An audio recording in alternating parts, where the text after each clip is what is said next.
الحمد للہ رب العالمین والعاقبۃ للمتقین والصلاة والسلام علی صادق الوعد الامین اما بعد فاعوذ باللہ من الشیطان الرجیم بسم اللہ الرحمن الرحیم یسألونک عن الشہر الحرام قتال فیہ قل قتال فیہ کبیر وصد عن سبیل اللہ وکفر بہ والمسجد الحرام واخراج اہلہ منہ اکبر عند اللہ والفتنۃ اکبر من القتل ولا یزالون یقاتلونکم حتی یردوکم عن دینکم ان استطاعوا ومن یرتدد منکم عن دینہ فیمت وہو کافر فَأُولَئِكَ حَبِطَتْ أَعْمَالُهُمْ فِي الدُّنْيَا وَالْآخِرَةِ وَأُولَئِكَ أَصْحَابُ النَّارِ هُمْ فِيهَا خَالِدُونَ صدق اللہ العظیم ان اللہ وملائکتہ یصلون علی النبی یا ایہا الذین آمنوا صلوا علیہ وسلموا تسلیما اللہم صل علی سیدنا ومولانا محمد وعلى آل سیدنا ومولانا محمد مبارک وسلم وصلی علیہ۔ انتہائی مبارک ساعتیں اور انتہائی مبارک مہینہ ہمارے پاس جلوہ فگن ہونے والا ہے۔ حضور سید عالم صلی اللہ علیہ وسلم نے فرمایا کہ وہ شخص تباہ و برباد ہو جائے، اس کی ناک خاک آلود ہو جو رمضان پائے اور اپنی بخشش نہ کروائے۔ وہ شخص برباد ہو جائے، تباہ ہو جائے، اس کی ناک خاک آلود ہو جس کے سامنے میرا ذکر کیا جائے اور میرے اوپر وہ درود نہ بھیجے۔ اسی طرح حضور سید عالم صلی اللہ علیہ وسلم نے فرمایا وہ شخص تباہ و برباد ہو جائے، اس کی ناک خاک آلود ہو جس کو والدین ملیں،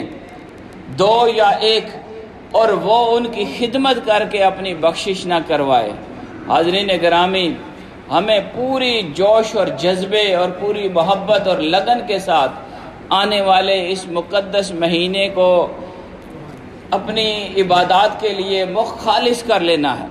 اور کوشش کریں، جو نیت کرتا ہے اللہ کریم اس کے لیے وہ کام آسان کر دیتا ہے۔ یہ خدا کا طریقہ ہے،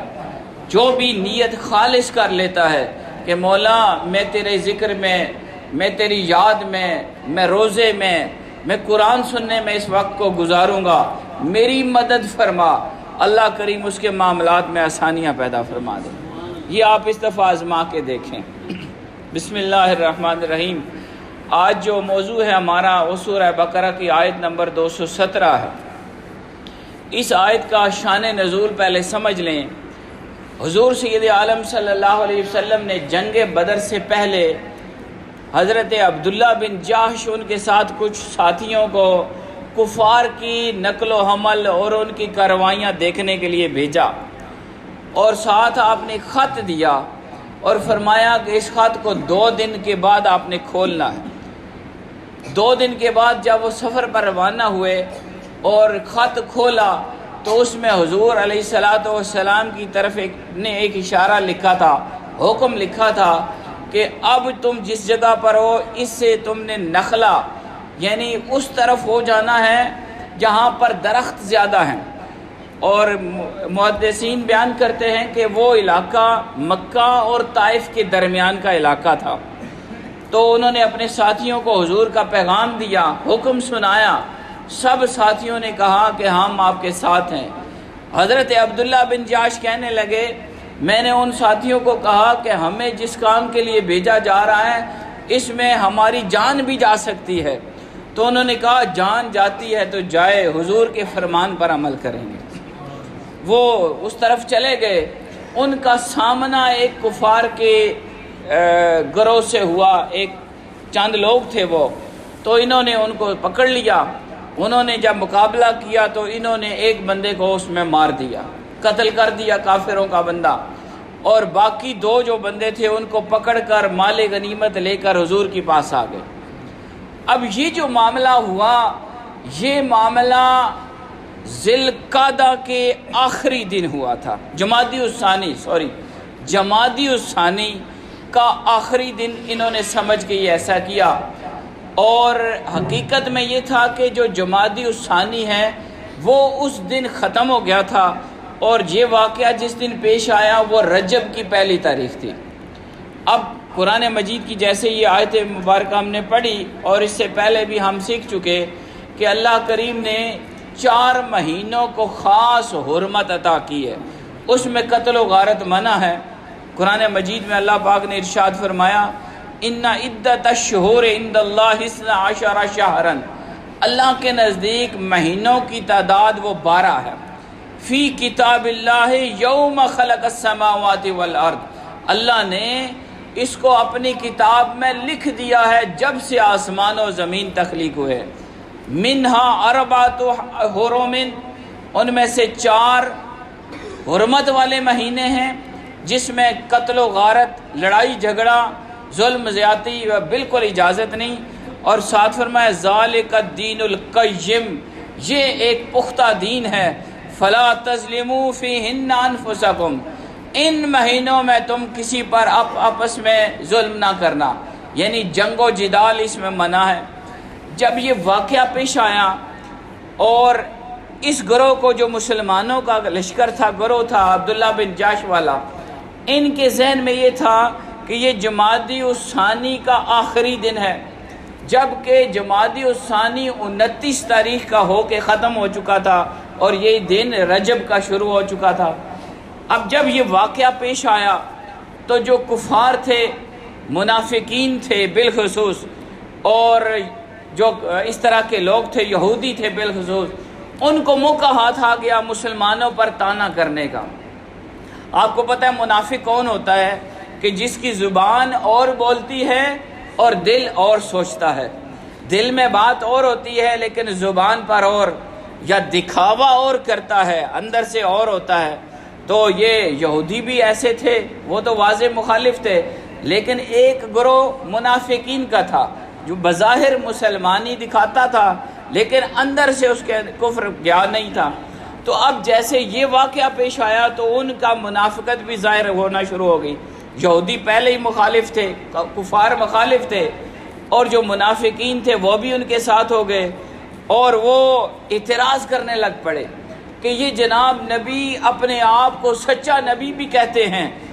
اور خدا نے جن مہینوں کو حرمت والا قرار دیا ہے اس پر عمل بھی نہیں کرتے۔ یہ بات انہوں نے چلانی شروع کر دی۔ تو یہ ایک طریقہ ہوتا ہے منافقین کا، اور جو بھی آپ کے ساتھ بغض رکھتا ہے وہ آپ کی کوئی تھوڑی سی خامی سامنے ظاہر ہو جائے، چاہے وہ آپ غلطی سے ہو یا آپ سے وہ واقعہ، وہ بات، وہ غلطی جان بوجھ کر ہو یا غلطی سے ہو، جو آپ کا مخالف ہوتا ہے، چاہے وہ منافق مخالف ہو، منافق ٹائپ، یا ڈائریکٹ آپ کا مخالف ہو، اوپن آپ کا دشمن ہو، تو اس کو موقع چاہیے ہوتا ہے بات کرنے کا۔ اسی طرح یہ جو واقعہ پیش آیا تو یہ بظاہر بہت بڑا اعتراض بنتا ہے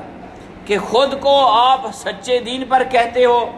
اور حضور علیہ السلام کی طرف انہوں نے بات کی کہ آپ اپنے آپ کو سچا نبی مانتے ہو، سچا نبی کلیم کرتے ہو، جبکہ حقیقتاً آپ اللہ کی حرمت کو آپ نہیں مانتے۔ اللہ نے جن کو عزت دی ہے مہینوں کو، آپ نے اس پر عمل نہیں کیا، آپ نے اس میں قتل کیا،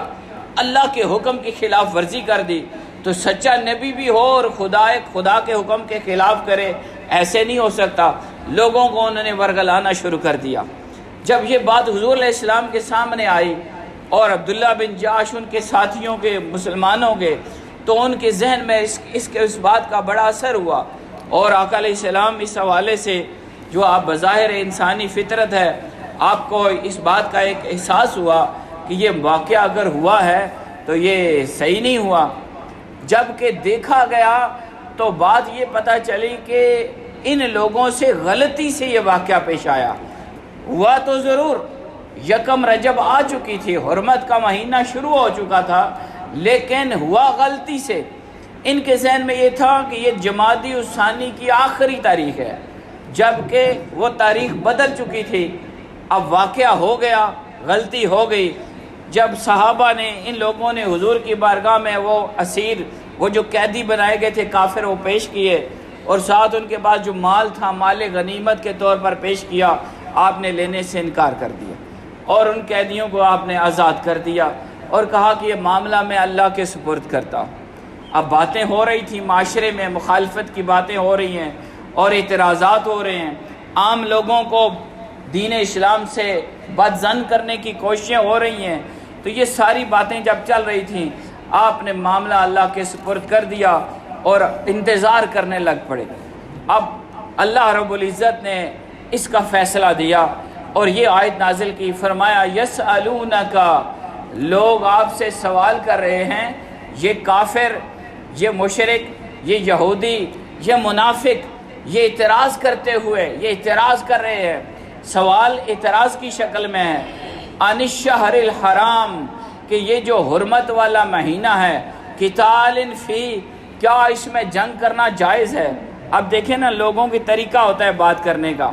اگر میرے ساتھ کوئی بات کریں گے اعتراض کی بات بھی یا کوئی تانا کریں گے تو طریقے سے کریں گے۔ اب لوگوں نے ایسے کرنا شروع کر دیا، باہر کھلی مخالفت، اور منہ پہ آ کے کہنے لگے جناب آپ سے سوال کرتے ہیں، ہمیں یہ بتائیے کیا حرمت والے مہینے جو اللہ نے 4 قرار دیے ہیں اس میں قتال کرنا جائز ہے؟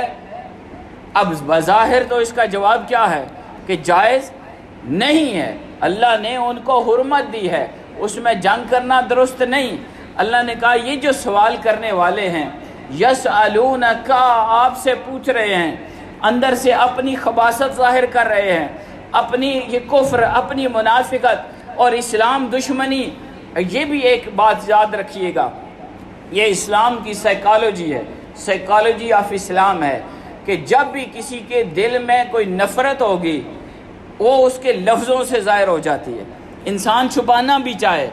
کہ آپ کے سامنے ایک بندہ آتا ہے، وہ بظاہر آپ کا دوست سنگی ہے، آپ کا ہمدرد ہے، لیکن جب وہ گفتگو کرتا ہے، اس کے الفاظ کا چناؤ، اس کے بولنے کا طریقہ، اس سے وہ آپ سے جب ملے گا تو یہ 3-4 چیزوں کو آپ اگر غور سے دیکھیں گے، توجہ سے، تو آپ کو پتہ چل جائے گا یہ آپ سے محبت رکھتا ہے یا کہ دشمنی رکھتا ہے۔ اس کے دیکھنے کا انداز، اس کے ملنے کا طریقہ اور الفاظ جو وہ بولتا ہے، وہ اس کا آپ کے ساتھ جو ریلیشن ہے اس کو ظاہر کر رہے ہوتے ہیں۔ اب یہ جو الفاظ تھے یہ منافقین کی منافقت کو ظاہر کر رہے تھے، کفار کے کفر کو ظاہر کر رہے تھے، یہودیوں کے یہودی ہونے کو ظاہر کر رہے تھے۔ اللہ نے کہا جواب میں دیتا ہوں، یسألونک عن الشہر الحرام قتال فی، یہ پوچھتے ہیں کہ کیا حرمت والے مہینے میں قتل کرنا، قتال کرنا، جنگ کرنا جائز ہے؟ قل، آپ جواب دے دیں، آپ فرما دیں، جواب خدا بھیج رہا تھا، یہ بھی ایک محبت کی بات ہے۔ اب اعتراض حضور کی ذات پر تھا، جواب اللہ نے خود دیا۔ اللہ نے کہا جواب میں دیتا ہوں، قل، آپ فرما دیں، قتال فیہ کبیر، اس میں کوئی شک نہیں کہ ان حرمت والے مہینوں میں جنگ کرنا، قتال کرنا یہ کبیرہ گناہ ہے، لیکن بات سنو، وصد عن سبیل اللہ، یہ بتاؤ، یہ بھی سوچو کہ اللہ کی راہ سے روکنا، صادر کرنا، روکنا، رکاوٹ بننا، عن سبیل اللہ، اللہ کے راستے سے، وکفر بہی، اور اس کا اللہ کی راہ کا انکار کرنا، اللہ کے سیدھے راستے پر چلنے والوں کے ساتھ دشمنی کرنا، والمسجد الحرام، اور مسجد حرام یعنی خانہ کعبہ میں جانے سے روکنا، وَإِخْرَاجُ أَهْلِهِ مِنْهُ، اور اس کے اہل کو اس میں سے نکالنا، یعنی خانہ کعبہ کے ارد گرد رہنے والے مکہ کے رہنے والوں کو وہاں سے زبردستی مجبور کر کے وہاں سے ہجرت کرنے پر مجبور کرنا۔ فرمایا منہ اکبر عند اللہ، اللہ کے ہاں اس گناہ سے بڑا گناہ ہے۔ اب دوبارہ سنیے، اللہ نے جواب دیا، سوال تھا کیا حرمت والے مہینے میں قتل کرنا، جنگ کرنا جائز ہے، جو آپ نے کی، مسلمانوں نے کی۔ اللہ نے کہا جواب میں دیتا ہوں، جائز نہیں، گناہ ہے، کبیرہ گناہ ہے، لیکن یہ بتاؤ کہ جو کام تم کرتے ہو، اللہ نے اب ان کے ساتھ یہ مباحثہ کیا، سوال کیے اور ان سے پوچھا کہ ان سے تو غلطی سے ایسے ہوا ہے کہ ان کے ذہن میں تھا کہ مہینے کا آخری دن ہے، وہ رجب شروع ہو گیا، غلطی سے ایسے ہوا، لیکن تم یہ بتاؤ کہ تم جو کام کرتے ہو کہ تم اللہ کے راستے سے لوگوں کو روکتے ہو، دین اسلام کی طرف آنے سے روکتے ہو، حق کی قبول کرنے میں تم رکاوٹ ہو، تم دین کے خلاف چلتے ہو اور اللہ کی اس راستے کا پھر تم انکار بھی کرتے ہو، کفرم بہی، اور ساتھ جو تم کام کرتے ہو کہ تم نے اللہ کی وہ مسجد حرام کعبۃ اللہ جس کو سب مانتے ہیں اس کی طرف آنے سے لوگوں کو روکتے ہو،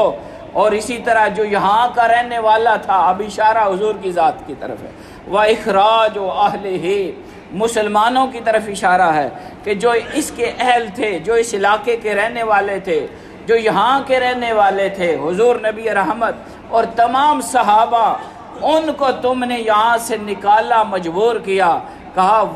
وہ کبیر گناہ ہے، کبیرہ ہے، اور جو تم کرتے ہو یہ اکبر گناہ ہے، یہ اس سے بھی بڑے گناہ ہیں۔ اب یہاں اللہ پاک نے ان کا جواب دیا۔ پھر اس کے بعد اللہ پاک نے جو ان کی فطرت ہے اس کو ظاہر کرتے فرمایا وَالْفِتْنَةُ أَكْبَرُ مِنَ الْقَتْلِ، یہ جو کام تم کرتے ہو کہ اللہ کے راستے سے روکنا، مسجد حرام کعبۃ اللہ میں جانے والوں کو روکنا، اسی طرح اللہ کے راستے کا، اللہ کے دین کا انکار کرنا، اور وہاں کے رہنے والے نیک لوگوں کو وہاں سے نکلنے پر مجبور کرنا، یہ جتنی باتیں ہیں یہ کبیرہ نہیں اکبر گناہ ہیں، اور یہ گناہ ہے، یہ فتنہ ہے، یہ فتنہ بازی ہے۔ اور فرمایا فتنہ جو ہوتا ہے وَالْفِتْنَةُ أَكْبَرُ مِنَ الْقَتْلِ، قتل کرنا یہ کبیرہ گناہ، ناپسندیدہ، حرام، لیکن فتنہ بازی کرنا یہ اس سے بھی بڑا گناہ ہے۔ حاضرین گرامی، یہ ہمارے معاشروں کا آج بھی سلسلہ ہے کہ ہمارے ہاں جو اس طرح کے عناصر ہیں جو معاشرے کی امن کو خراب کرتے ہیں اور ایسے معاملات، ایسی سرگرمیوں میں ملوث ہیں جس سے معاشرے کے اندر بگاڑ پیدا ہوتا ہے اور بد امنی پیدا ہوتی ہے، مسلمانوں کی آپس میں نفرت بڑھتی ہے، ایک دوسرے کے ساتھ ان کی لڑائی جھگڑا پیدا ہوتا ہے، یہ سارے کام جو کرنے والے ہیں وہ فتنہ باز ہیں۔ اور قرآن کہتا ہے وَالْفِتْنَةُ أَكْبَرُ مِنَ الْقَتْلِ، فتنہ بڑا گناہ ہے قتل سے۔ اور پھر یہ ایک فطرت ظاہر کی، کفار کا ایک نظریہ جو ان کی سوچ کے اندر ہے، فرمایا یہ ہمیشہ سے ہے اور ہمیشہ تک رہے گا، وَلَا يَزَالُونَ يُقَاتِلُونَكُمْ، یہ ہمیشہ تمہارے ساتھ جنگ کرتے رہیں گے۔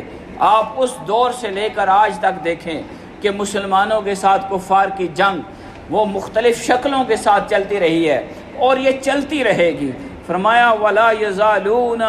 اور یہ ہمیشہ يُقَاتِلُونَكُمْ، تمہارے ساتھ جنگ جاری رکھیں گے، حَتَّى يَرُدُّوكُمْ عَنْ دِينِكُمْ، حتیٰ کہ تمہیں تمہارے دین سے واپس کر دے، تمہیں مرتد بنا دیں، تمہارے دین کو تم سے چھین لیں، تمہیں یہ مجبور کریں گے، تمہارے اوپر اپنی طاقت استعمال کریں گے۔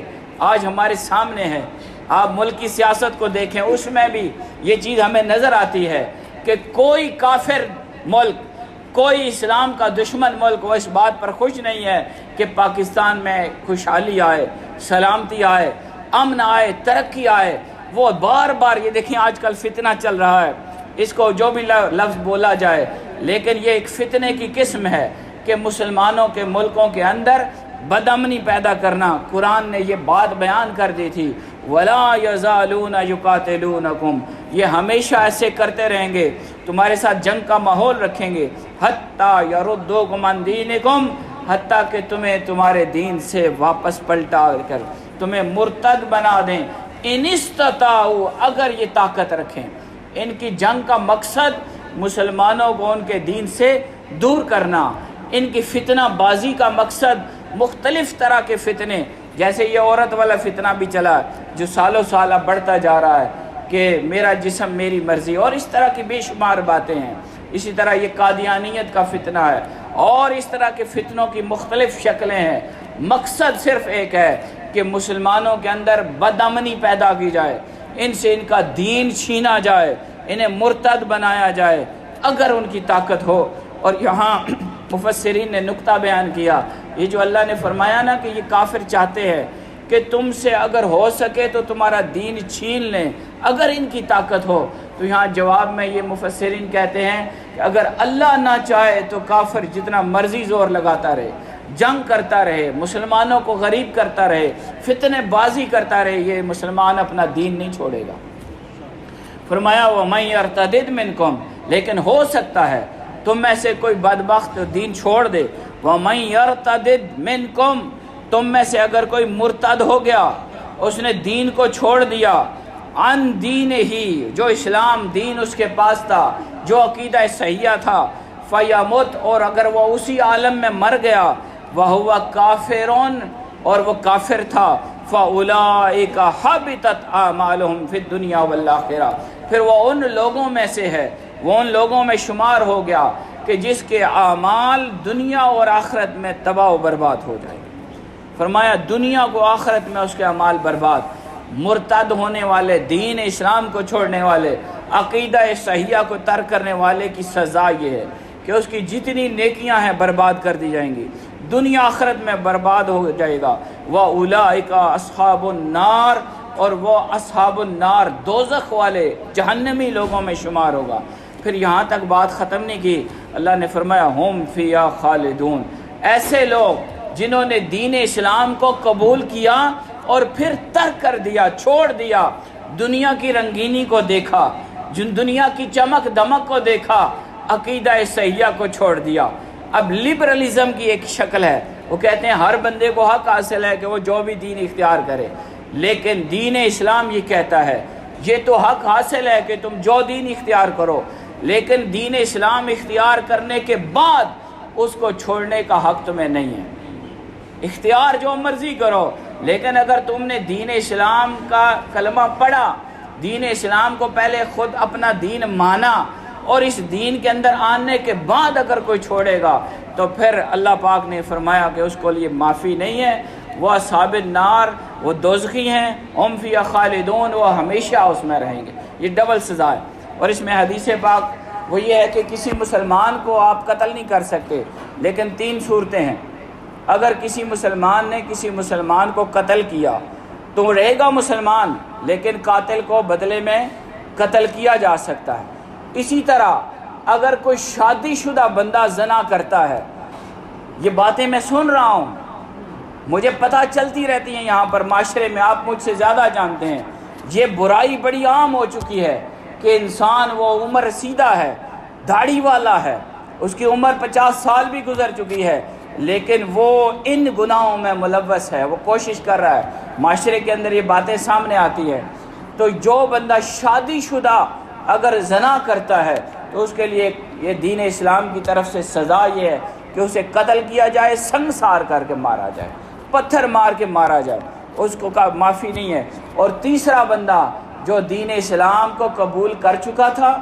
دیندار بن گیا، اسلام کو ماننے والا، لیکن پھر اس نے اسلام کو چھوڑ دیا، ایسے بندے مرتد کو قتل کرنا جائز ہے۔ اللہ کریم کی بارگاہ میں دعا ہے کہ مولا پاک ہمیں تعلیمات اسلام پر کاملاً عمل کرنے کی توفیق عطا فرمائے۔